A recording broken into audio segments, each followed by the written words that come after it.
नमस्ते सबैमा फेरि अर्को आइपिओको कुरा गर्नेछु र आज चाहिँ मैले तपाईहरुलाई प्योर इनर्जी लिमिटेड आइपिओको कुरा गर्नेछु जुन कि वैदेशिक क्षेत्र र स्थानीय क्षेत्रमा खुलिसकेर बाँडफाँड पनि भइसक्यो र अब यो सर्वसाधारणको लागि चैत्र 28 गतेदेखि वैशाख 2 गतेसम्म आवेदन दिन पाउनुहुनेछ तपाईहरुले र योले चाहिँ 11,95,200 किता बराबरको आइपिओ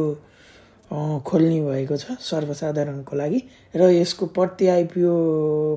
किता मूल्य चाहिँ 100 रुपैयाँ नै रहनेछ र यसको इस्यु डाइरेक्टर चाहिँ नोबेल इन्भेस्टमेन्ट बैंकले नै गर्ने भएको छ र 10 किता भन्दा बढीको चाहिँ नपर्नु होला किनभने यो आइपिओ पनि 10 किता भन्दा बढी पर्ने चान्स चाहिँ कमै छ सबैमा र यो एकदमै राम्रो कम्पनी भन्ने चाहिँ अहिलेसम्म बुझिरहेको छ पछिल्लो दिनहरुमा चाहिँ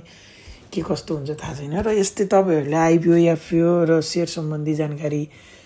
लिनु छ भने चाहिँ मेरो टिकटकलाई फलो गर्न नबिर्सिनु होला र मेरो युट्युबबाट हेर्दै हुनुहुन्छ भने युट्युबलाई सब्स्क्राइब गर्न नबिर्सिनु होला र मेरो